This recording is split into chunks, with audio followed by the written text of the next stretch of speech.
professores, aos nossos futuros psicólogos, nossos queridos alunos que estão aqui presentes, aos nossos egressos, que com certeza estão aqui fazendo parte com a gente dessa comemoração que a gente sempre pontua na Semana do Psicólogo, a gente fazer o evento nosso aqui do curso nessa semana, porque a gente acredita que é um momento de partilhar, né? Partilhar o que a gente já conquistou até agora, nos manter resistentes contra os retrocessos, que a gente ainda sabe que existem, e sempre buscar aí tocar as pessoas da melhor maneira possível, com ética, com compromisso, com respeito, com carinho.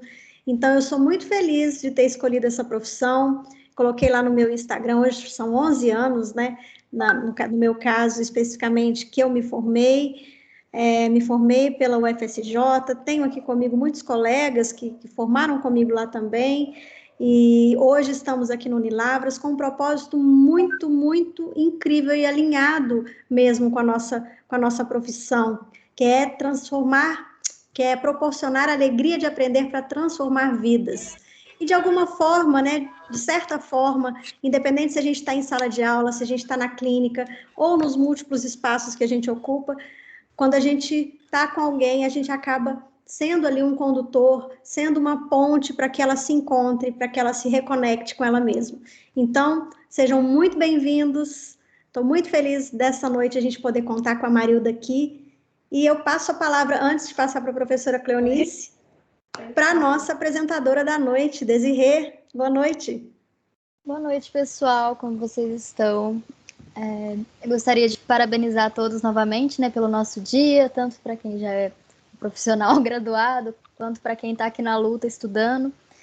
E, bom, só alguns avisos prévios, gente. Vamos seguir o mesmo esquema de ontem, que vamos abrir o sorteio e os livros serão sorteados ao final de cada palestra. A professora Marilda, ela veio a convite da professora Cleonice, e agora eu passo a palavra para Cleo para apresentar um pouquinho sobre ela, por favor. Boa noite a todos e todas. Boa noite, Marilda. Agradeço demais sua generosidade em estar aqui com a gente. É um prazer recebê-la, principalmente nesse dia, né? Dia da psicologia, dia do profissional de psicologia. É uma grande honra tê-la conosco. Professora Marilda, professora doutora Marilda, né, gente? Ela tem um percurso bem interessante dentro da psicologia escolar, e aí, quando eu pensei em falar da psicologia escolar atuada ao desenvolvimento humano, não poderia, acho que, ter um nome melhor para estar aqui com a gente, porque a Marilda, desde muito cedo, ainda no final da década de 80, ela já estava fazendo um percurso aí dentro da teoria da psicologia escolar e educacional, mas pautada em Karl Marx, na teoria crítica, em Vygotsky, na perspectiva que a finalidade da educação é socializar conhecimentos, e o professor é mediador neste processo para contribuir com o desenvolvimento humano dos seus alunos. Então surgiu a ideia de convidá-la para estar aqui conosco, e graças à tecnologia isso foi possível, né? A doutora Marilda está lá em Maringá, cheia dos seus trabalhos, né? Ela tem uma bolsa aí de produtividade CNPq, que é algo bem extenso. O último livro que a doutora Marilda publicou, Por que a Psicologia na Educação em Defesa da Emancipação Humana no Processo de Escolarização. Então, o que a gente vê? Além de trabalhar alguns conteúdos, algumas produções suas, Marilda, na sala de aula, a gente acompanha também as suas ideias, no intuito de o professor não pode ser aquele que transmite conhecimento, mas aquele que cresce junto com o aluno, mas também não pode ser aquele que fica marginalizado diante das realidades, por exemplo, talvez a tecnologia, né? Então, ninguém melhor do que você para falar disso para a gente e para falar aí desse desenvolvimento humano. Alguém leu o currículo da Marilda? Acho que Desirê vai ler, então eu passo a palavra novamente e te agradeço mais uma vez, Marilda, pela disponibilidade de estar com a gente. Certo.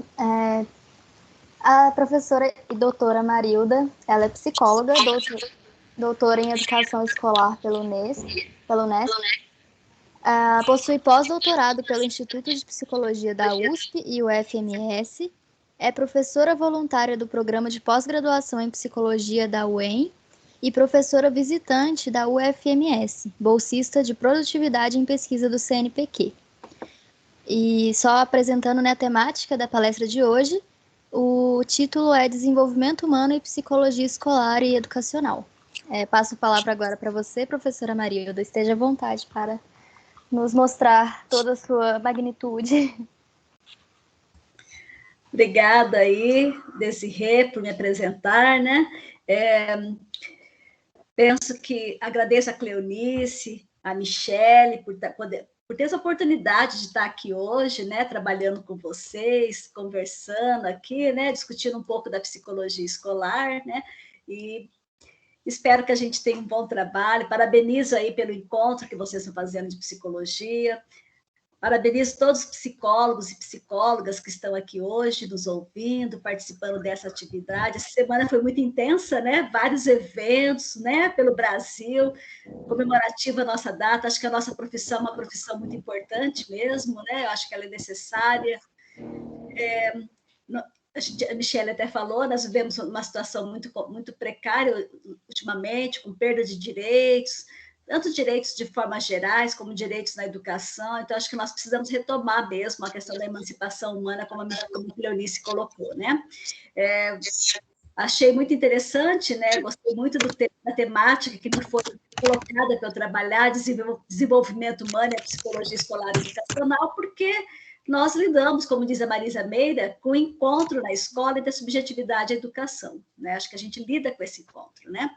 E fico muito feliz, Michele falou, estou feliz de ser psicóloga. Estou, viu, Michele? Muito feliz mesmo, né? Me formei em 85, né? Sei que a maioria daqui de São Paulo, não tinha nem nascido ainda, né? Mas me formei em 85, comecei a atuar na área da psicologia escolar em 88, e trabalhei. Eu fui psicóloga escolar durante 10 anos, trabalhei, então, na Prefeitura Municipal de Maringá como psicóloga escolar e depois comecei a atuar em estágio na área da psicologia escolar também, né? Então, fiz concurso na UEM, entrei na UEM para trabalhar com estágio, com supervisão de estágio na área de escolar, e assim me mantive até me aposentar 2 anos atrás, né? Agora, como disse, eu sou professora voluntária no programa de pós, né? Então, assim, minha trajetória, eu falo sempre, né? Eu gosto muito quando me chamam para falar sobre a psicologia escolar, porque eu tive a oportunidade de ter a prática do psicólogo escolar e a oportunidade de estudar, né? Sobre a psicologia escolar, sobre a relação desenvolvimento-aprendizagem, sobre a perspectiva crítica. Então, acho que eu me sinto bem assim, satisfeita, né, em estar trabalhando com esse tema, porque eu estou falando de coisas que eu vivenciei na minha prática, nos 10 anos como psicóloga escolar, vivenciei na minha atuação enquanto professora na universidade, né, enquanto supervisora de estágio, enquanto aquela que trabalha com formação de professores, né, então eu me sinto bem à vontade de falar com vocês aqui, né, e é um prazer mesmo, né, como a Michele colocou, eu estou bem satisfeita com a minha profissão, né? Não mudaria, não, né? Acho que não, né? Acho que foi a minha escolha, talvez a minha escolha no primeiro momento não foi uma escolha pensada. Eu queria a vida inteira ser psicóloga. Não. Na época de escolher um curso, a psicologia poderia ser um bom curso, né? E comecei e me encantei. E na realidade, eu me fiz psicóloga escolar, né? Porque quando a gente sai da faculdade, da universidade, a gente é psicólogo. As escolhas, não só escolhas, as oportunidades que vão nos surgindo, junto com as escolhas que a gente vai fazendo, que vai nos constituindo, então, enquanto psicólogo escolar, psicólogo clínico, psicólogo do trabalho. Então, a minha trajetória me possibilitou me tornar uma psicóloga escolar, né? Assim, gostaria de lembrar, né, que nós estamos em luto, porque mais de 570 pessoas que foram a óbito, né, por conta dessa pandemia que nós estamos vivendo, né? A gente tem uma época do centenário aí do Paulo Freire, né, que a gente também está comemorando, que ele foi um personagem muito importante para a educação de forma geral, e ele fala o seguinte, né, que num país como o Brasil, manter a esperança viva é em si um ato revolucionário, e penso que na situação que nós estamos vivendo hoje, tanto a situação política, econômica, como a própria situação de saúde, né, que nós estamos vivendo, eu acho que viver hoje, né, manter a esperança realmente é um ato revolucionário. E que a gente possa, nesse dia 27 de agosto, dia do psicólogo, em 1921, numa época de pandemia, com tantas perdas de direitos, que a gente possa ainda ter esperança, né? De uma atuação, de uma intervenção, de uma escola que realmente promova o desenvolvimento humano, que acho que é para essa escola deveria ter essa finalidade mesmo. Cleonice falou, eu venho de uma trajetória que eu trabalho com 2 perspectivas teóricas, com base marxista. Eu trabalho, venho trabalhando desde a década desde quando eu me formei mesmo, quando eu comecei o doutorado, eu comecei a trabalhar com a psicologia vigotskiana, trabalhei com a psicologia vigotskiana no meu mestrado, pesquisei sobre a atuação do psicólogo escolar no meu mestrado, e antes mesmo, disso, eu já tive contato, antes de começar a trabalhar com Vygotsky, eu tive contato com a pedagogia histórico-crítica, lá nas aulas de didática, de estrutura e funcionamento de primeiro e segundo graus, que era uma disciplina que tinha da área escolar, na época que eu me formei, eu comecei a ter contato com a pedagogia histórico-crítica, e depois, quando eu comecei a estudar um pouco mais da psicologia histórico-cultural, nós fomos percebendo que elas tinham uma base filosófica igual, a mesma base filosófica que é o materialismo histórico dialético. Então, a gente vem trabalhando com essas 2 perspectivas teóricas aqui, a gente tem que pensar que as produções do Vygotsky, Leontiev, Luria, esses autores russos tão importantes, que trouxeram tantas contribuições a partir da década de 80 para o Brasil, as obras deles foram influenciadas pela atmosfera política e social da ex-União Soviética. Então, eles construíram a teoria numa época em que se tentava superar o capitalismo, tendo uma visão socialista e com direção ao comunismo. Então, acho que foi nesse berço, nesse contexto que o Vygotsky, Leontiev, Luria e seus continuadores fizeram uma proposição de uma psicologia escolar, uma psicologia do desenvolvimento, uma análise aí do psiquismo. Então, as obras do Vygotsky, ele trabalha com base marxista, a gente pode dizer que ele era radical, no sentido de ir à luz de todos os problemas, E ele tinha uma coerência em relação à sua teoria com o materialismo histórico dialético mesmo, Eu falo sempre para meus alunos, conforme a gente vai estudando Vygotsky, conforme a gente vai estudando marxismo, a gente vai vendo as relações que eles têm, os conceitos que o Vygotsky elaborou tem muito a ver com uma visão marxista mesmo, Cleonice falou aí, qual é a função da escola, ela já anunciou aí na minha apresentação, e nós entendemos realmente que a função da escola é fazer a mediação entre os conteúdos historicamente produzidos pela humanidade e o aluno, procurando daí formas para que esses conhecimentos, eles sejam apropriados pelos indivíduos, contribuíram dessa forma para o processo de humanização, para a formação de novas gerações de seres humanos. Se me perguntam, e os alunos perguntam, no 5º ano mesmo, eles tendo várias disciplinas, eles me perguntam sempre, Marilda, professora, o que faz o psicólogo na escola, Acho que essa é uma pergunta que eles fazem direto para a gente, A gente sabe que a área a psicologia nasceu atrelada à educação e à medicina, mas nós sabemos que, em termos gerais, a psicologia clínica que tem mais predominância, é a área de maior interesse dos alunos em várias universidades, Então, a gente vê assim que, muitas vezes, o aluno, ou ele teve poucas disciplinas, se a gente pegar os currículos dos cursos de psicologia de uma forma geral, pegando como exemplo o nosso currículo aqui da UEM, a gente acaba tendo muito mais disciplinas da área clínica do que da área escolar, Então, a gente tem as disciplinas da área de fundamentos, que eu acho que tem que ter a maior parte da área de fundamentos mesmo, E depois, quando a gente pega a área do trabalho, a área clínica, as áreas tradicionais, a gente sabe que a área clínica ela é muito mais contemplada nos currículos, Então, eu costumo dizer para os alunos que eles não estão escolhendo a área clínica, Eles não estão escolhendo a área clínica, muitas vezes eles são formados para trabalhar na área clínica. E, já de antemão, eu sempre falo para meus alunos, e eu considero isso importante, que o psicólogo, em formação, ele tem que conhecer da educação, porque os conhecimentos sobre educação a gente não aplica somente no contexto educativo, no contexto escolar. Quando você faz um atendimento clínico, você está trabalhando com crianças, essa criança ela fica na escola. Ela é uma criança, ela é, como diria o Vygotsky, é uma escolar. E como escolar, quando ela vai para o atendimento clínico, ela carrega as experiências que ela tem na escola. Então, o psicólogo precisa conhecer da educação. Se ele vai para a área do trabalho, ele tem que conhecer um pouco da educação também, porque ele vai trabalhar com treinamento, com formação com trabalho, formação de trabalhadores, né? Então, eu penso que compreender a educação ela é necessário para todas as áreas de intervenção. Os conhecimentos que a gente tem da psicologia, de forma geral, pegando a psicologia histórico-cultural, são conhecimentos importantes para todas as áreas. Nós sabemos que o Vygotsky chegou no Brasil muito atrelado à educação. Né? Ele chegou atrelado à educação, mas os nossos alunos são bem assim danados e eles insistem que a gente... e acho que o Vygotsky também tinha essa pretensão, que a gente expanda esses conhecimentos e pense numa formação, numa atuação, numa compreensão do trabalho do psicólogo para outros campos além do educacional, utilizando os pressupostos do Vygotsky. Acabei de orientar uma aluna agora no doutorado que ela foi estudar o Vygotsky no atendimento clínico. Como que você pode utilizar os pressupostos vigotskianos para o atendimento clínico, né?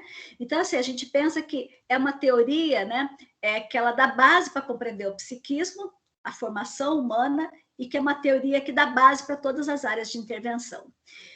E pensando aí, né, mais direcionando para a área de escolar, né, nós entendemos que o ensino, a partir da psicologia vigotskiana, ele tem um papel central no sistema de organização da vida da criança, né? Ele determina...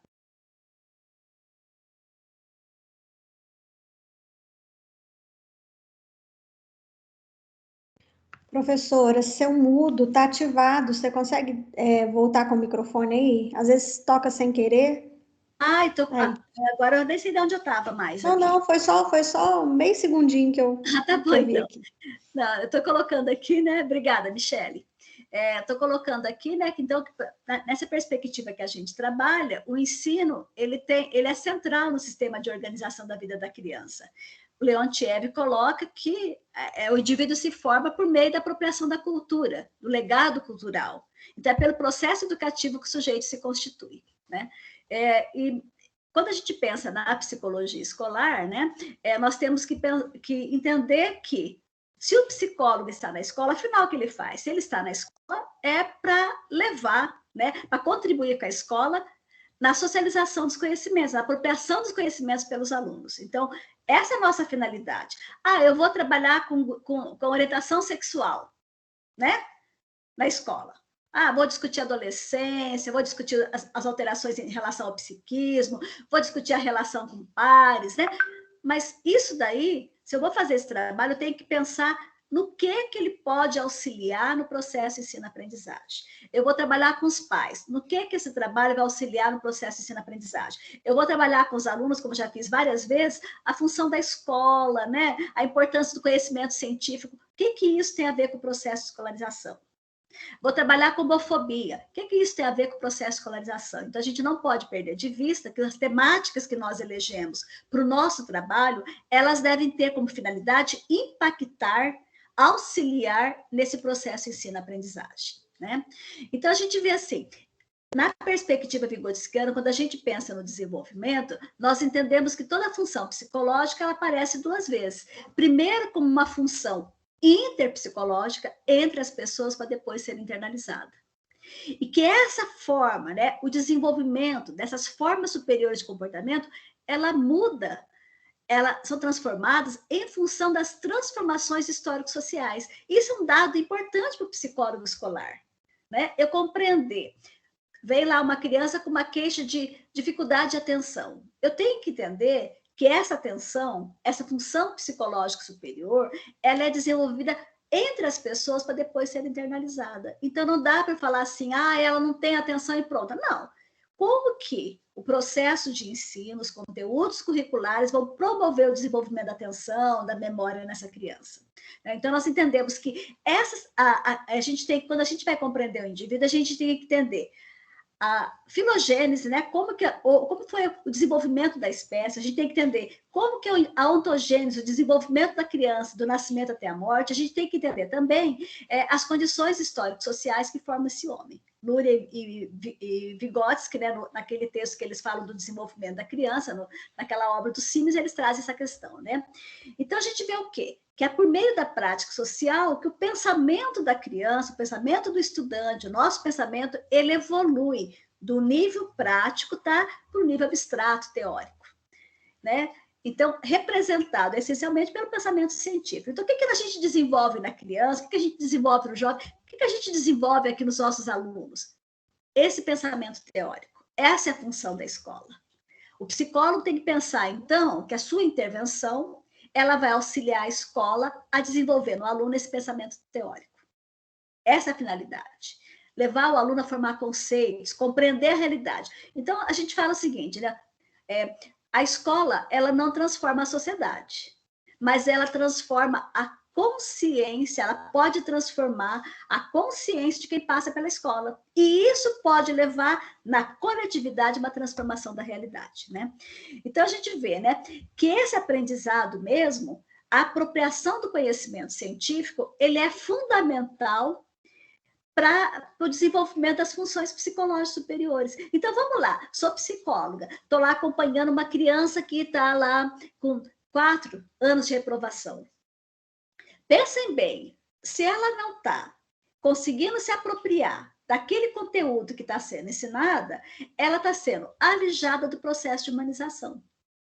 Ela está sendo comprometida no seu desenvolvimento psicológico. Se eu estou dizendo que a aprendizagem promove desenvolvimento, que desenvolvimento não é uma questão maturacional, que depende do contexto, que depende das mediações, dos ciclos, da cultura, então eu tenho que me preocupar com aquela criança que faz 4 anos que reprova e que não consegue aprender a ler e escrever, ela está sendo impedida no seu processo de humanização. Isso não é pouco para a gente entender, né? E as crianças estão em sofrimento. Eu escrevi um artigo que resultou de uma pergunta, né, que um aluno fez para a estagiária na escola. Ele perguntou para a estagiária, prof, porque psicólogo, quando está na escola, muitas vezes é chamado de professor, né? Prof, é verdade que aprender a ler é uma coisa fácil? O menininho que estava lá na biblioteca, junto com a professora, com todos os amiguinhos lá, todo mundo pegando um livro, a professora falou para ele, você nem precisa pegar, porque você não sabe ler ainda. Né? E ele ficou lá, disfarçando, né? Tentando arrumar o que fazer naquela biblioteca, já que ele não podia escolher o livro, né? E ele perguntou para a psicóloga isso, né? É verdade que aprender a ler é uma coisa tão fácil? Não é fácil, né? Não é fácil. Aprender a ler e escrever não é fácil. Se não houver o investimento da criança, para que ela se aproprie dos signos, para que ela se aproprie do alfabeto, se não houver uma intenção do professor em levar a criança a se apropriar daquele conhecimento, ela não vai se apropriar. Agora, imagine vocês, né? A psicóloga está lá, eu fiquei tão sensibilizada quando a aluna trouxe isso na supervisão, né? E depois, conversando com o meu orientador de mestrado e doutorado, Newton Duarte, ele falou, nossa, título ótimo para um artigo. Eu falei, realmente, né? Um bom título para um artigo, né? Como também um outro título, né? O que esse menino tem, né? Que é isso que nos perguntam. Marilda, o que esse menino tem que ele não aprende, né? O que essa menina tem? Então, são perguntas que são feitas para o psicólogo. E são perguntas que a resposta ela é muito complexa. Entender o porquê a criança não aprende é muito complexo. Não dá para individualizar, não dá para aplicar um teste e dizer que ela é assim ou não, né? Eu tenho que compreender os determinantes históricos sociais, que criança é essa, da onde que ela veio, que oportunidade que ela teve de se apropriar do conhecimento, né? Então, a gente lida o quê na escola? Com a unidade de afeto e cognição, é com isso que a gente lida. Nesses meus anos de experiência, então, entrei na prefeitura em 88, né? Comecei a ser psicóloga escolar em 88. A minha formação começou em 81, quando eu estava nos bancos da universidade. Mas comecei a atuar como psicóloga em 88. O que eu tenho visto cada vez mais? Que existe uma unidade afeto e cognição, e o psicólogo tem que estar atento a isso quando ele vai desenvolver sua atividade. Eu tenho que estar observando Porque esse menino que fez essa pergunta, porque se aprender a ler e escrever é uma coisa fácil, gente, imagine quanto que ele já não sofreu para chegar, para ficar perguntando isso para a gente. Escuta, todos os meus coleguinhas aprenderam, eu não aprendi. Será que é uma coisa fácil mesmo? Se não é fácil, por que eu não aprendo? Né? Então, assim, acho que a gente tem que ter uma sensibilidade mesmo, né? Eu falo para meus alunos de estágio, quando eles são empáticos ao sofrimento do professor que quer ensinar e do aluno que quer aprender, eu falo, bem-vindo à área escolar, bem-vindo à psicologia. Agora você está em direção à compreensão do que faz o psicólogo na escola. Então, o sofrimento não é só daquele que nos procura na clínica, é daquela criança que não está conseguindo aprender. Vê bem, esse menino tinha 8 anos. O que o Vygotsky fala?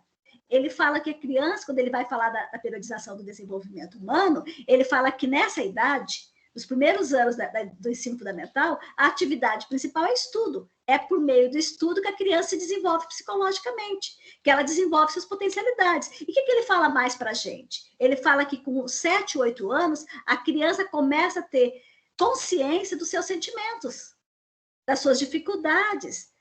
Enquanto ela é menor, ela ainda pelo próprio desenvolvimento, pela apropriação que ela teve dos conteúdos, pelo desenvolvimento que ela teve aí das funções psicológicas, ela não consegue perceber ainda, nomear que ela está triste, que ela está infeliz. Mas com 7, 8 anos, depois que ela se apropriou de tudo isso, ela começa a perceber. Imagina o sofrimento da criança que está na escola, que tem toda uma expectativa que no primeiro ano ela aprenda a ler e escrever e ela não aprendeu ainda. E olha, quando a gente fala ainda, faz toda a diferença na nossa intervenção enquanto psicólogo. Se eu falo, a criança ainda não aprendeu, eu estou entendendo que ela tem condições de aprender. Que ela tem condições de se desenvolver. E que eu, psicólogo, junto com o professor, com a equipe pedagógica, nós vamos pensar em estratégias para avaliar essa criança, para ver as dificuldades, as facilidades que ela tem, para ver o que está no nível de desenvolvimento real, no nível de desenvolvimento próximo. Eu vou trabalhar com o professor, para ver com o professor, né, como que ele está fazendo o trabalho, como que ele está levando a criança a se desenvolver. Eu vou conversar com a família para ver como que tem sido o processo de desenvolvimento dessa criança, como que está essa capacidade dela cognitiva e afetiva, como que está o desenvolvimento da personalidade dela. Eu vou conhecer essa criança para depois eu tentar ajudar na coletividade da escola a compreender o que está acontecendo e propor uma intervenção, né, junto com a escola, para superar. Psicólogo não é aquele que carimba, ela tem isso. Não, psicólogo é aquele que vai compreender as potencialidades, as dificuldades da criança e vai, junto com a escola, pensar em formas de enfrentamento, de superação daquela dificuldade que está acontecendo. Então, não é a criança só.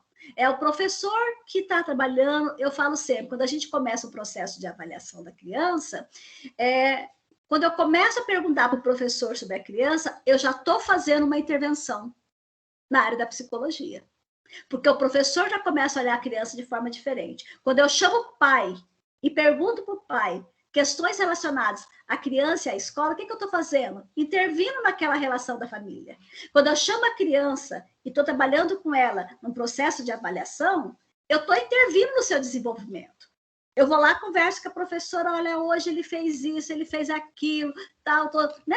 E o professor vai mudando a relação que ele vai estabelecendo com a criança. Então, fala que é um processo interventivo, né? Então, o que a gente está entendendo? A escola é o meio mais organizado, sistematizado para que a criança possa se apropriar do conhecimento. Olha a riqueza do nosso trabalho. A gente vai contribuir que essa criança conheça a realidade para além da aparência. Se ela forma conceitos, se ela tem a capacidade, a oportunidade de ter acesso ao conhecimento, ela vai mudar também a relação que ela estabelece com a realidade, a compreensão que ela tem da realidade.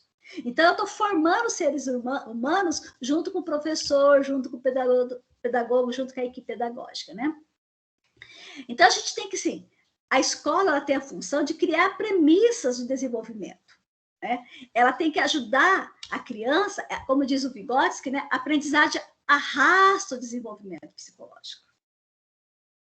Então, aquelas horas que ela está lá, para muitas crianças, eu falo para os professores, para muitas crianças, aquelas 4 horas que ela está lá, são as 4 horas mais ricas que ela tem, dependendo da dificuldade que ela tem na casa dela.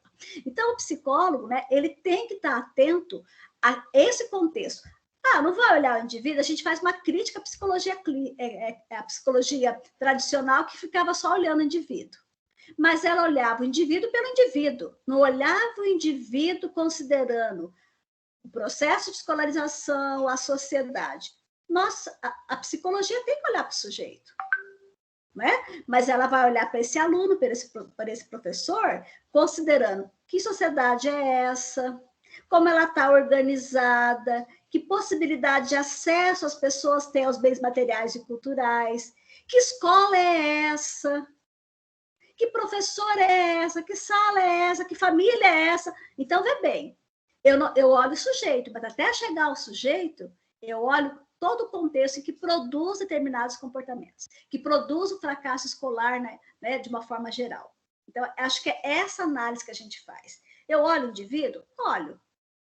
É errôneo pensar que Marx não olhou o indivíduo. Ele olhou o indivíduo, mas a partir das relações sociais. O que é o homem? O homem, a partir da visão marxista, e a partir do texto do Vygotsky, quando ele fala da transformação socialista do homem, o que é o homem? O homem é o conjunto das relações sociais. Quando ele fala isso, ele está falando, o homem é o conjunto das relações de classe. Então, é um pressuposto que tem que guiar o nosso olhar enquanto psicólogo escolar. E a gente fala, né? Isso é um posicionamento político. Quando a gente fala que o psicólogo tem que ter um posicionamento político, não significa um político partidário. Não é isso que eu estou falando. Qual é o posicionamento político que ele tem? É em favor de que todo mundo aprenda, independente da classe social. Nessa perspectiva que eu estou falando para vocês aqui, tá? É pensar que nosso trabalho vai em direção a criar possibilidades junto com a escola para que todo professor possa ensinar, para que todo aluno possa aprender. É esse o caminho que a gente faz. Qual o compromisso que eu tenho? Né? Eu, como psicóloga, não, né? Não vou me preocupar com isso, né? Não. O próprio fato de falar que não se preocupa com isso já é um posicionamento político, né? Falar que não tem um posicionamento já é um posicionamento político, né? Porque você tem, quando você recebe uma criança, quando você vai fazer uma orientação a professores, quando você vai fazer um trabalho com pais, por trás desse trabalho tem um posicionamento político. Tem uma visão de aprendizagem e desenvolvimento que está guiando a sua prática. A forma como eu vou entender aquele processo de aprendizado do aluno, aquele processo de ensino, ele é guiado por uma concepção que eu tenho de homem, de sociedade, de aprendizagem, né, de desenvolvimento. Então, acho que é isso que, né, nós estamos aqui, naquela escola, a gente está lá fazendo uma intervenção, mas ela é carregada, eu posso não ter consciência, mas ela é carregada de um posicionamento, de um entendimento. Por isso que a gente fala, eu gosto muito do Demerval Saviani, quando ele fala, quanto mais consistente for o fundamento teórico que orienta a prática, mais consistente é a prática. Não dá para a gente pensar, 5 anos de psicologia foi suficiente. Não foi suficiente. Não é suficiente, independente de onde a gente estiver. Independente do curso que a gente faz. Eu achei muito interessante. Quando eu estava dando supervisão de estágio, eu tive uma aluna que a gente ia fazer um trabalho com os pais, né? Eu falei, olha, eu vou sugerir que vocês leiam isso. Ela falou, professora, 4 anos de curso. Será que eu não sei falar com os professores? Eu falei, nossa, então eu devo ter bastante dificuldade de aprendizagem, né? Porque eu tenho mais de 20 anos de profissão e eu ainda me preparo, né? Me preparei para vir falar com vocês hoje. Me organizei, não estou usando os slides, mas eu tenho meus apontamentos, né? Pensei, né? Então, assim, né? Fundamentos teóricos, eles são necessários para uma intervenção mais consistente. Não, né? Já 5 anos foi suficiente. Não, 5 anos abriu um leque para você agora observar e ir direcionando o seu ensino, né? Então, nós, professores que estamos aqui, né, a gente sabe que a gente está iniciando o processo de formação. A formação vai continuar depois, por muito tempo, não é? Eu tenho que fazer uma reunião lá com os pais, né? Eu vou discutir a educação especial, vou falar da inclusão. Eu tenho que me preparar. Eu vou falar agora do processo ensino-aprendizagem, que são temáticas que nós trabalhamos, processo ensino-aprendizagem, inclusão, adolescência, desenvolvimento do psiquismo, periodização do desenvolvimento humano, formação das funções psicológicas, né?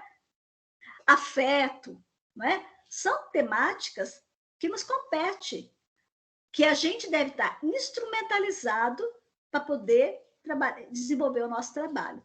Qual é a nossa ferramenta? É o conhecimento específico da psicologia. É o conhecimento da educação. O psicólogo que vai para a escola que não conhece educação, políticas educacionais, né, ele vai ter muita dificuldade no seu trabalho. Porque não é lá, eu não vou trabalhar num lugar qualquer, eu vou trabalhar na escola, que tem uma proposta pedagógica, que tem uma organização, que é guiada por uma política educacional. Eu tenho que conhecer isso, que é guiada por um currículo. Eu tenho que estar compreendendo o que é esperado de uma criança de segundo ano, em termos de conteúdos. Eu tenho que entender disso, né? Eu tenho que estar compreendendo isso também. Como que eu aprendo? Eu aprendo estudando, eu aprendo participando da organização do ensino na escola. Né? Teve uma época, achei muito legal, que eu trabalhava junto com a supervisora, naquela época ainda tinha orientadora e supervisora, hoje a gente fala que é o pedagogo, né? Eu trabalhava junto com a supervisora na hora que ela ia discutir com os professores os conteúdos que a professora ia trabalhar, que ela ia fazer o planejamento, né? Então, tanto eu me apropriava do que estava acontecendo, como eu podia também, com os conhecimentos da psicologia, auxiliar a organizar aquele trabalho. Né? Então, acho que são assim, a gente não vai alfabetizar nenhuma criança, não compete ao psicólogo alfabetizar a criança, mas ele pode trabalhar com a criança no sentido de auxiliá-la a se desenvolver, pode trabalhar com o professor, né, no sentido de compreender quem que é essa criança que está sendo alfabetizada. Olha o que o Vygotsky falava por volta de 1926, naquela obra Psicologia Pedagógica. O que ele falava? Cabe à psicologia dar embasamento à pedagogia, à educação, no que se refere ao desenvolvimento humano. Né? Isso que cabe para a gente. Essa é a nossa ferramenta. Com o que a gente lida? Com o desenvolvimento do psiquismo, no processo de escolarização. Então, a gente tem que conhecer, né, essas questões mesmo, né? Nós temos que pensando na perspectiva vygotskiana, né, ele fala, o conhecimento científico, a escola deve trabalhar com conhecimento científico. Não é conhecimento da vida cotidiana. Mas vamos jogar fora o que a criança conhece? Não. O que a criança traz de casa, da vida, do cotidiano dela, é o início do processo pedagógico. Mas a escola tem que levar a criança a superar esse conhecimento que ela traz da vida cotidiana. Então, a Desirê está aqui, faz um curso 5 anos. Daí, quando alguém faz uma entrevista com a Desirê e pergunta para ela, olha, o que você acha do ensino remoto? O que você acha do fracasso escolar? O que você acha da educação especial? A Desirê, ela tem que ter conhecimentos produzidos pelos homens em relação àquele conteúdo para dar uma resposta. Se a Desirê der a mesma resposta que ela deu antes mesmo de fazer o curso de psicologia, o curso não foi efetivo. Porque não trabalhou com os conhecimentos científicos. Então, a criança também. Se a criança vai compreender a água, né, a composição da água, da mesma forma que ela compreendia antes de entrar na escola, não é? Para que teve escola? Né? Para que a gente está lá 5 anos? O que a gente fala? O professor, o Saviani coloca isso, quando a gente começa um processo ensino-aprendizagem, o professor está no nível mais elevado de conhecimento que o aluno. Ele tem que estar mesmo. Ele vai conduzir o aluno. Mas quando termina o processo, o aluno tem que se apropriar daquilo que o professor já se apropriou em termos de conhecimento. Né? Então, olha ali, né? Onde que a gente está aqui? A psicologia participando desse processo, do não conhecer até o conhecer. Toda a nossa intervenção vai ser nesse sentido mesmo, né? Então, assim, a gente teve, né? Já vou tentando mais me encaminhar aqui, né, Cleonice, uns 15 minutos para abrir para discussão, é isso, né? Vou tentar falar mais uns 5 minutos, né? Então, assim, o que a gente teve na história da psicologia? Nós começamos lá na medicina, nas escolas normais, nós tivemos na década de 80 um movimento de crítica. Como que a gente está agora? Hoje, nós estamos lutando para a implantação da Lei 13.935, que foi aprovada em dezembro de 2019, que propõe a inserção de serviço da psicologia de serviço social, né, nas redes públicas da educação básica. 20 anos de luta, 19 anos de luta. Entre a primeira proposição da lei e a aprovação. Com isso, né? Então, a gente está agora, o que a gente está fazendo? A Associação Brasileira de Psicologia, né? Eu fui presidente da ABRAPE, sou presidente futura, estou na diretoria há bastante tempo. A ABRAPE, Conselho de Psicologia, Associação de Ensino de Psicologia, Conselho Federal, Conselhos Regionais, Conselho Federal de Serviço Social, a Associação de Ensino de Serviço Social. O que a gente está fazendo? Brigando agora para a aprovação da lei. Minas é um estado que tem feito muito movimento em relação a isso, né? Nós temos um grupo de pessoas aí de Minas que trabalham, que são vinculados à ABRAPE, vinculados ao Conselho, que toda hora falam, olha, hoje a gente teve uma audiência pública, ai, conseguimos, né? O prefeito está abrindo concurso, né? Então, assim, a gente está vendo que está crescendo mesmo, né? Crescendo essa possibilidade de trabalho para o psicólogo. E quando a gente fala da lei, não é uma questão partidária, né? Assim, a questão de que, eu estou reserva de mercado, não é isso. Nós estamos entendendo que nós temos já uma história de fundamentos teóricos e práticos que nos permitem, enquanto psicólogos, colaborar com a escola na sua função de socialização dos conhecimentos. Nós estamos entendendo que o conhecimento que a gente produziu durante todos esses anos, a prática que a psicologia desenvolveu, nós temos muitos psicólogos que trabalham na escola no Brasil, né? Essa prática, esse conhecimento teórico já oferece subsídios suficientes para que a gente possa fazer uma intervenção pensando na emancipação humana, né? Então, nós temos, assim, várias, né? Então, a gente tem que pensar em desenvolver práticas institucionais, né? A gente tem que trabalhar nas secretarias de educação, a gente tem que trabalhar com a equipe multiprofissional, a gente vai atuar em redes sociais, né?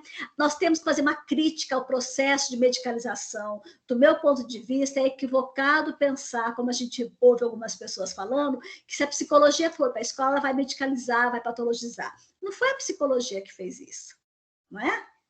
E nós já temos várias produções, várias experiências que mostram que vão contra a medicalização na escola. Não é porque o psicólogo vai na escola que ele vai patologizar, não é? Como eu disse, a gente tem, desde a década de 80, a gente tem um movimento de crítica mesmo em relação à psicologia escolar, né? Então, a gente tem que participar da elaboração dos projetos pedagógicos, dos planos e estratégias, né?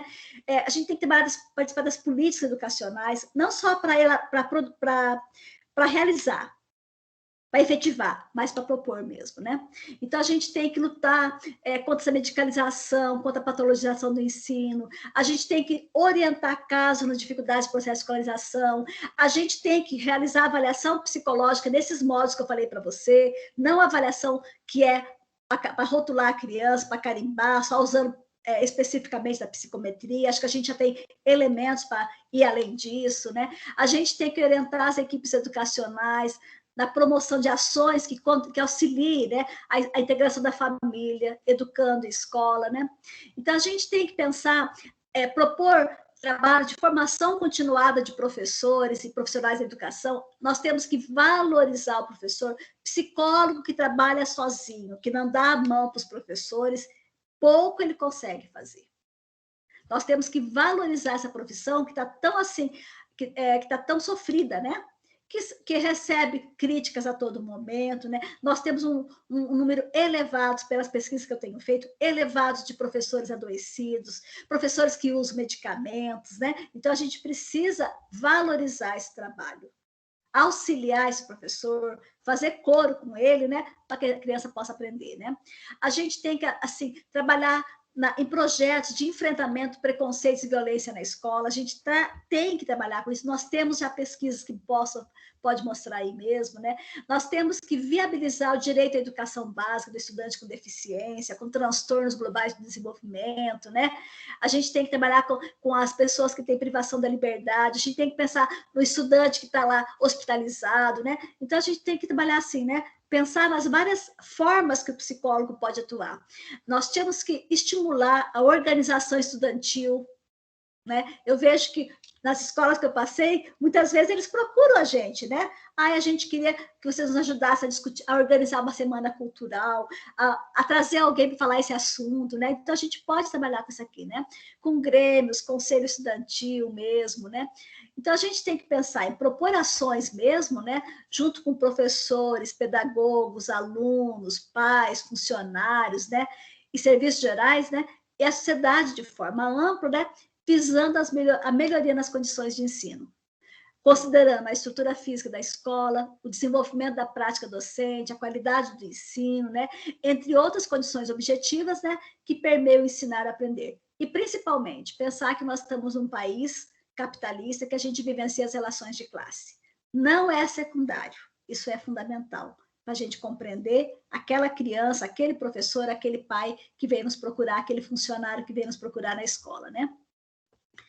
Então, assim, o Vygotsky, né, ele fala assim, que somente só a elevação da humanidade, né, a liberdade de todos os homens vai provocar uma transformação. Então, que a gente, enquanto psicólogo, com conhecimento específico da psicologia, da educação e de outras áreas que fazem parte dessa compreensão do ser humano no processo educativo, né, que a gente possa contribuir com a transformação, né, dessa realidade. Né? Penso que o nosso trabalho ele tem que ter esse direcionamento.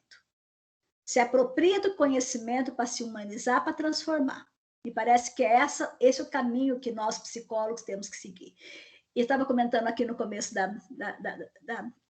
não lembro se a gente estava aqui, já estava aqui conversando com vocês, todo mundo, né? Mas falando, né? As ideias que eu trago para vocês aqui, elas são frutos da minha experiência, da minha prática, né? Então, as coisas que eu falo para vocês, das possibilidades de intervenção, né? De como que a gente pode agir na escola, atuar na escola, elas passaram por uma experiência já, né? Então, não estou trazendo assim, não, o que a Marilda fala só está bonito no livro. Não, são questões que a gente fala e que a gente pode, na escola, desenvolver. São possibilidades de intervenção do psicólogo mesmo, né? Bom, eu poderia ficar falando para vocês o dia inteiro, sei lá quanto tempo, sobre as diversas formas de intervenção, tá? Mas assim, né? Acho que dentro desse momento foi o que foi possível falar para vocês até agora, tá? Mas assim, né? Vamos pensar. Nós lidamos com uma riqueza da psicologia, como diz a Marisa Meira, termino falando isso, com o encontro da subjetividade e educação. Nós lidamos com a unidade afetivo-cognitiva, né, que permeia o processo de ensino e de aprendizagem. A gente não pode se esquecer disso, né? E está nisso, né, o nosso valor enquanto profissional, nesse dia aqui, né, dia do psicólogo, tá? Obrigada, viu? É isso que eu tinha para falar e vamos ver as perguntas que vem.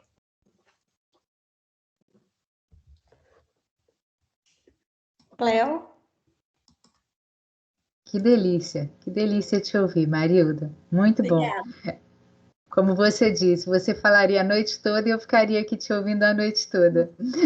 Somos duas, né? Acho que muita gente já tem perguntinha aí, Cléo, mãozinhas levantadas, Sim, olha. Tiago está com a mãozinha levantada, eu vou passar para ele.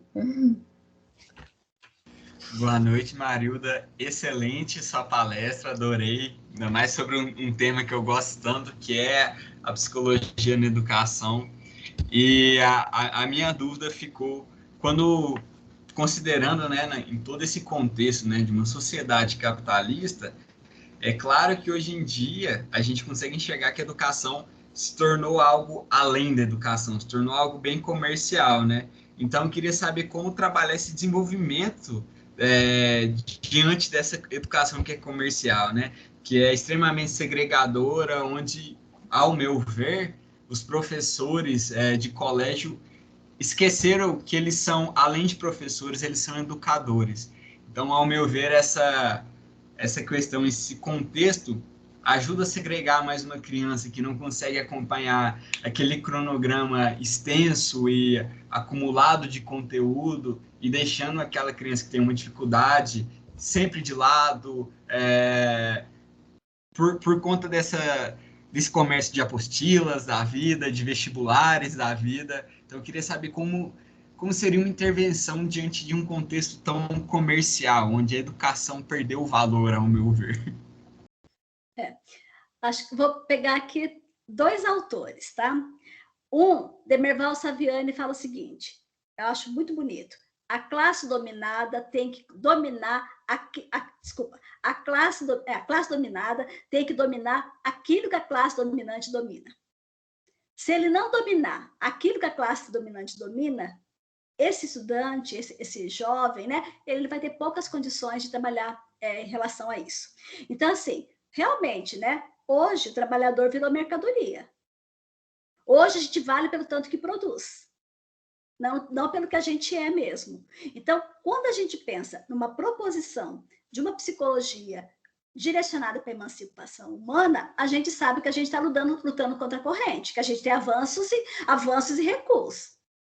Tá? Nós tivemos, na década de 80, uma crítica aos transtornos, né, aos distúrbios de aprendizagem. Pega lá o texto da Moisés Colares, né? Da Moisés e da Colares, né? Como que era? A história não contada dos distúrbios de aprendizagem. Década de 80. Fazendo uma crítica, já naquela época, era deficiência cerebral mínima. Pega hoje que a gente tem um número elevadíssimo de crianças que tomam medicamento. Então, a gente avançou na década de 80, a gente começou com crítica, a gente regrediu. Então, penso que é avanço e recuo, Tiago. É luta constante, porque a gente trabalha contra a maré. Em relação aos professores, vou pegar outro autor, o Mazzeo. O Mazzeo fala assim, que para o professor humanizar os alunos, humanizar no sentido de contribuir para que o aluno se aproprie daquilo que a humanidade já produziu, isso que é humanização, ele tem que ser humanizado. Será que o professor está sendo humanizado? Né? Será que ele está sendo valorizado? Será que a formação dele permite que ele possa ensinar esse aluno? Será que o professor, que eu trabalho muito com professores aqui na região, né? Gente, muitos trabalham 3 períodos, não é? Agora, nós professores que estamos aqui, a gente não trabalha 3 períodos, né? Eu estava conversando com uma amiga minha que ela estudou comigo e mora em Minas. Não me lembro a cidade que ela mora agora. Eu falando com ela, né? Encontrei ela num desses eventos, né? Eu falei assim, então, né, Sueli, eu não consigo trabalhar 8 horas mais. Ela falou, não, você não consegue? Você consegue? Não trabalho 8 horas, trabalho 10, 12. Não consigo trabalhar 8 horas mais. Não dá mais, é 10, 12. Então, assim, nós professores, me enquadro na lista de professores, a gente vive uma precarização do trabalho. A gente vive uma pressão. Com a pandemia aqui, a gente não tem hora. 11 horas da noite, o aluno manda coisa para a gente. E a hora que a gente vê, a gente está mandando também coisas para os alunos, para os professores, né? Para os colegas, 11 horas da noite, sábado, domingo. Então, a gente está, assim, né, como diz alguns autores, está vendo um processo de uberização do professor. Nós somos Uber, a gente trabalha com nossa luz, a gente compra o nosso computador. Então, assim, a gente tem que entender, né? E pelo que eu tenho observado, viu, Tiago, trabalhando com os professores, estudando, porque eu tenho pesquisado sobre o adoecimento do professor, na educação básica, no ensino superior, né? O que eu vejo? Os professores também estão em sofrimento.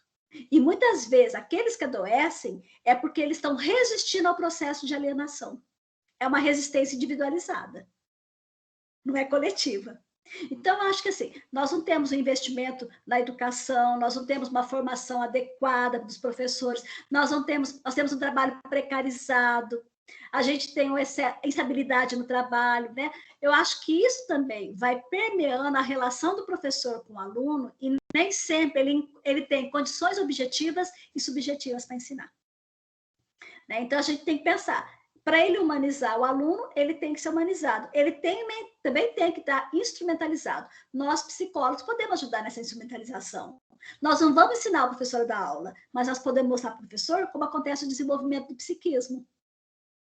Que é necessário compreender esse desenvolvimento do psiquismo para eu trabalhar com a criança. Nós podemos mostrar para o professor o quanto que o afeto ele é necessário. A criança precisa estar afetada por aquele conteúdo para que ela possa aprender. Então, assim, eu acho que a gente tem, né? É lutar contra a maré mesmo, isso eu tenho clareza, tá? Nós estamos lutando contra aquilo uma visão que é assim, né? Que permeia mesmo, né? Escola virou mercadoria, abriu edital agora, soube hoje, para concorrer à revista, concorrer ao edital para recurso para revista. O ano passado, o CNPq não deu recurso para nenhuma revista da área de humanas, nenhuma. Então, nós estamos vendo o quê, né? O ensino hoje, ele vale se ele produz mercadoria. Nós produzimos o quê? Conhecimento, nós produzimos ideia.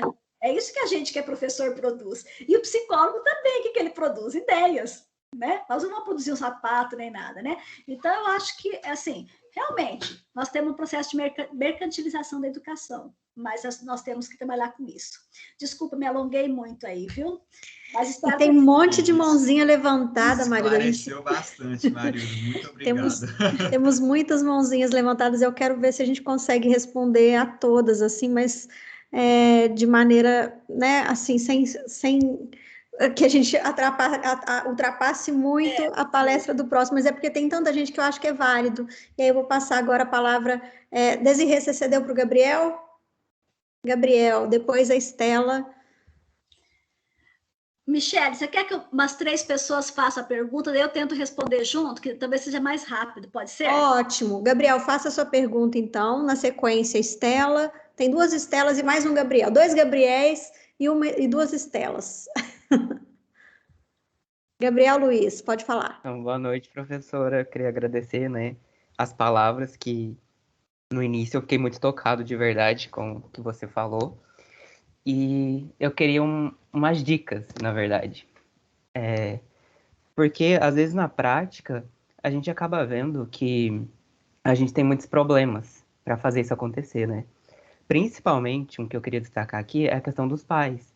Que, às vezes, eles chegam com uma demanda falando que a gente está doutrinando os filhos, ou alguma coisa do tipo, né? Que a gente está ensinando uma ideologia que, ao contrário, que ele acredita, que é para a gente parar, né? Então, a gente vê que desde a casa da criança, a gente já tem esses problemas para conseguir mudar essa consciência, igual você falou, né? Que a gente muda consciências. Aí eu queria que você me desse algumas dicas, né, pra gente, como que a gente consegue lidar melhor com essas situações, sabe? De pais que chegam com essas questões, né? Excelente. Anota a pergunta aí, vou passar a próxima para a Estela Mares, e aí depois ela vai fazer um bem bolado para responder a tudo isso, tá, gente? Estela. Ok, boa noite, professora. Desculpa, eu estou sem câmera. Sem problema. Mas vamos lá. Qual que é a sua visão, como psicóloga, dessa nova BNCC, que surgiu em 2019 em caráter normativo, para que as escolas implantassem habilidades, e muitas dessas habilidades permeiam essa parte socioemocional. Como é que você enxerga isso? Obrigada. Ok. A outra Estela, Estela Aparecida. Olá, boa noite. Boa noite. Prazer. Prazer, Estela, seja bem-vinda. Marilda. Na realidade, o que eu queria era a referência do trabalho que você falou da sua orientanda.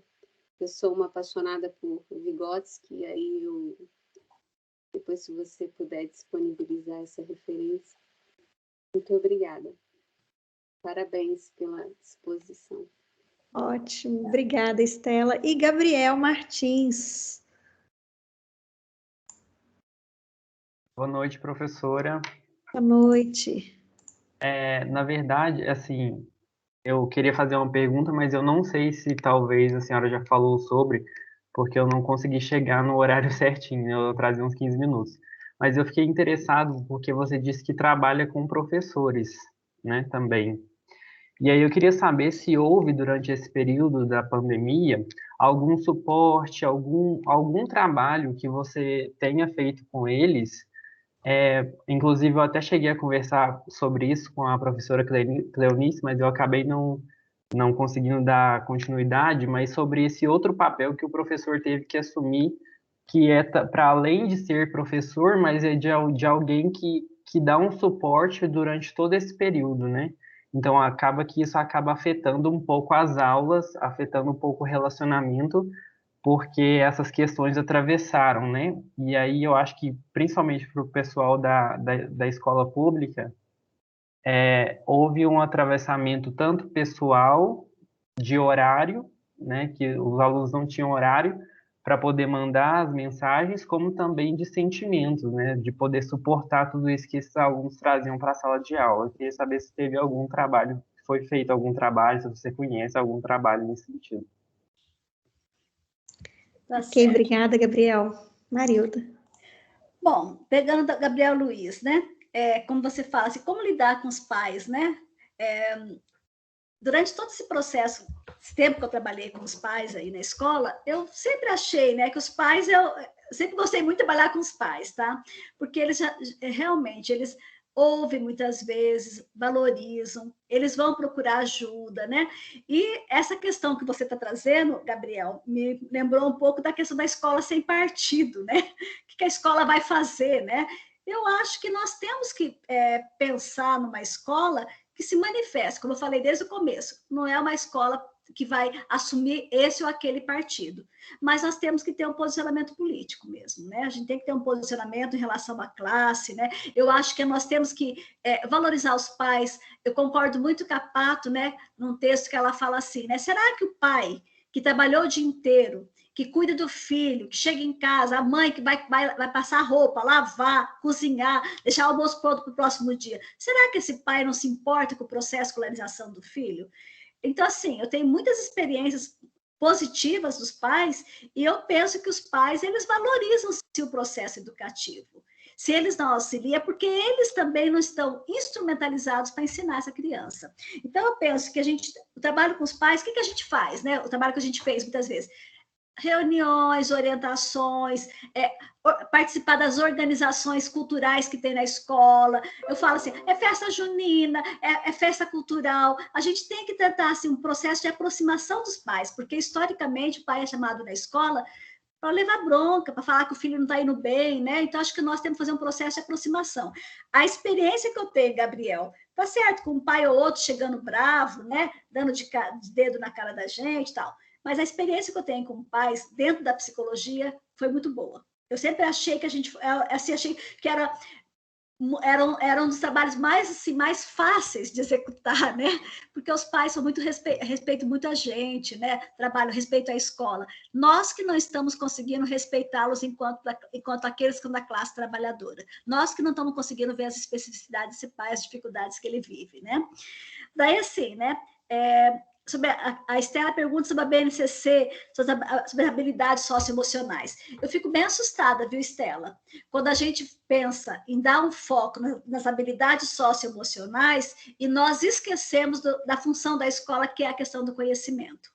Então, eu vejo, né, desenvolvendo habilidades, mas como se tivesse, de certa forma, camuflando muitas coisas que têm a ver com a própria sociedade, como ela está organizada, como se fossem os problemas sociais individualizados. Então, me parece que muitas vezes, quando a gente pensa em trabalhar com habilidades socioemocionais, né, a gente acaba caindo numa visão individualizada mesmo do problema, né, da pessoa, e esquece de transformar a consciência daquele que passa aí pelo processo de escolarização. Eu acho que a gente tem que olhar com cuidado, né, olhar com cuidado. Né? Olhar com cuidado essas parcerias que são feitas com alguns institutos, né? A gente tem que olhar com cuidado, porque muitas vezes são propostas feitas não por quem é da psicologia, por quem é da educação, né? Ou às vezes é por uma equipe de administradores, né? Pessoas que têm pouco conhecimento. Então, o que eu queria para dizer é, nós trabalhamos com a unidade afeto-cognição. Nós não podemos ficar somente pensando no aspecto cognitivo ou somente no aspecto afetivo. Nós temos que pensar nessa unidade, né? Que é o afeto e a cognição. Então, me assusta um pouco, né? Quando a gente vê, né, escolas dando um grande destaque às habilidades socioemocionais e deixando de considerar o conteúdo, desconsiderando o conteúdo, como a gente viu com a reforma do ensino médio, né? Então, assim, algumas coisas que a gente fica bastante preocupadas, né? Estela, eu não sei se você é aluna daí, né? Como que a gente pode fazer, tá? O meu e-mail é marildaface@gmail.com. Se você me mandar, né, um e-mail, Estela, eu posso mandar a tese da Elis para você, tá? Que pesquisou. Lembrando que o Face é com 2 Cs, né, Marilda? Isso, Face é com 2 Cs. Eu não sei se já está disponibilizado também na página do programa de psicologia da UEM, mas, Estela, se você me mandar o e-mail, eu mando a tese da Elis para você, tá? Obrigada, professora. Quero sim. Ela, qualquer dúvida, manda um direct para o Psique, que eles te enviam o e-mail dela. Ok. Tá. E assim, né? Você pergunta, Gabriel, né, sobre o trabalho com professores, né? Eu, assim, nessa pandemia, eu trabalhei pouco, acho que trabalhei uma vez com os professores diretamente, tá? Até participei de uma atividade de um sindicato que estava discutindo o adoecimento dos professores do ensino superior, né? fiz algumas exposições, né? Mas eu acho que a psicologia, pelo que eu estou vendo meus colegas que estão trabalhando, né, que estão trabalhando com estágio no 5º ano, né, principalmente, colegas que trabalham com serviços que atendem a comunidade, né, que estão vinculados à escola, eu vejo assim, vários trabalhos interessantes sendo realizados mesmo.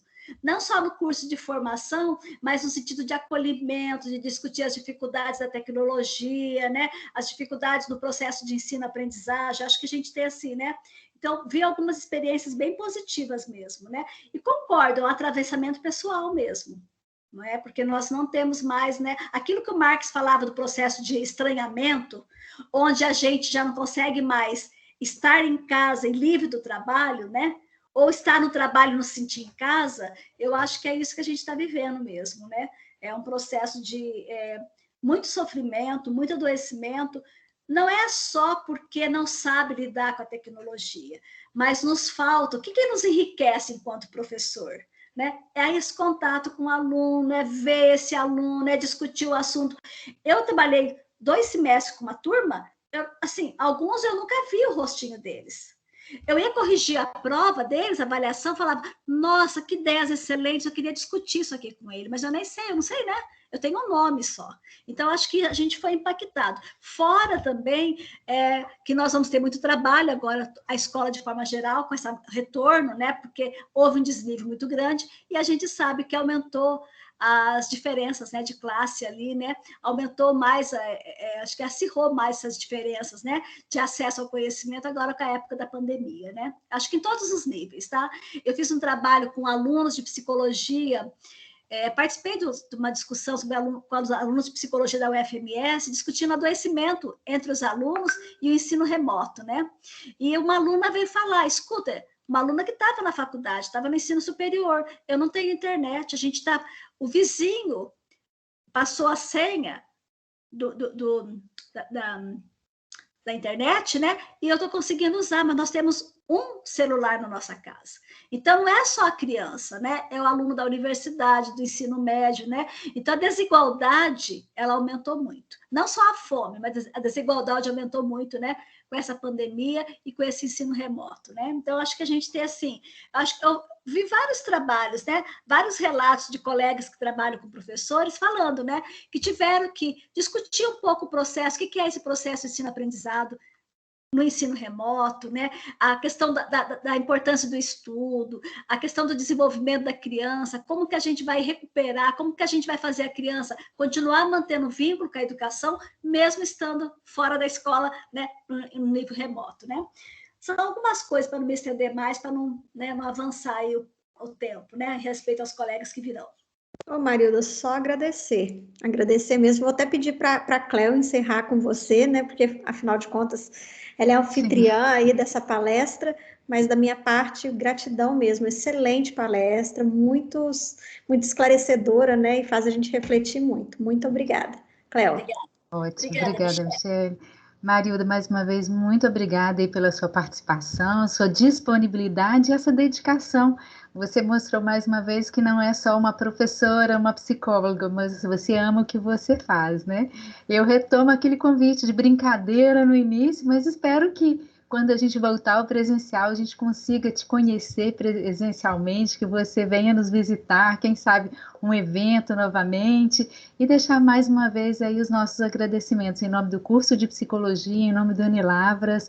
Muito obrigada mesmo, de coração. Bom?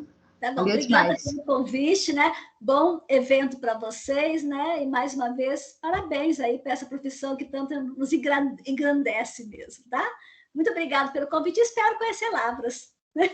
Em breve, se Deus quiser. Obrigada. Obrigada. Tá? Boa noite, Marilda. Fica à vontade para suas outras obrigações aí, seus outros compromissos. Tá bom. Obrigada pelo pessoal que está ouvindo aqui, né? Espero ter contribuído com vocês aí, né? Me coloco à disposição, tá? Para outros momentos. Até mais, então. Tchau, tchau, viu? Até mais. Tchau, tchau. Obrigada. Tchau. Desirê, com você.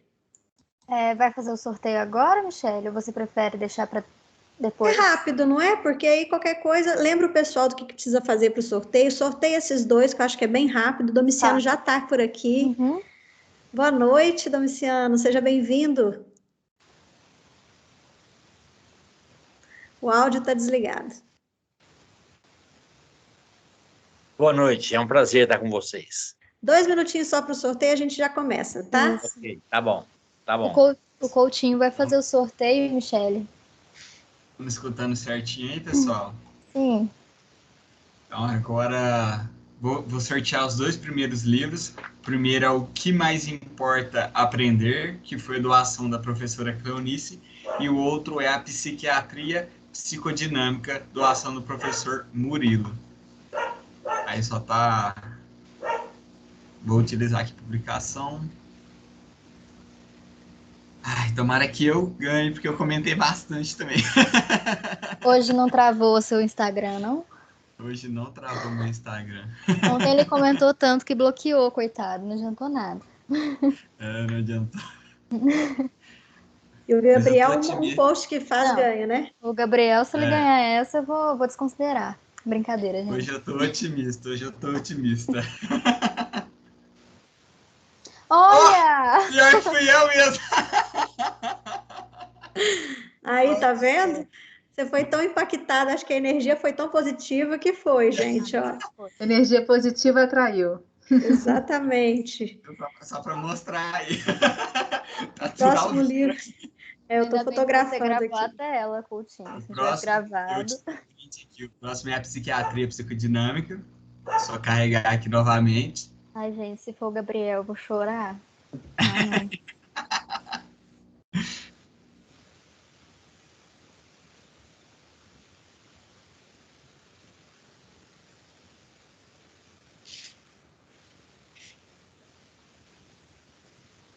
E a segunda ganhadora é a Lohane Lima. Você pode checar aí tudo certinho, Desirê, pra gente. Lohane Lima. Vou confirmar certinho. Deixa eu só anotar o arroba. Pronto. Vou tirar um print aqui. Lohane Lima pode mandar uma mensagem lá no direct da Psique que a gente conversa para acertar tudo certinho em relação ao livro que você ganhou, a doação do professor Murilo. E continue comentando lá que ao fim de cada palestra a gente vai estar sorteando mais 2 livros. E boa sorte a todos e uma boa palestra agora com o professor Domiciano. Desirê. Bem-vindo, professor Domiciano.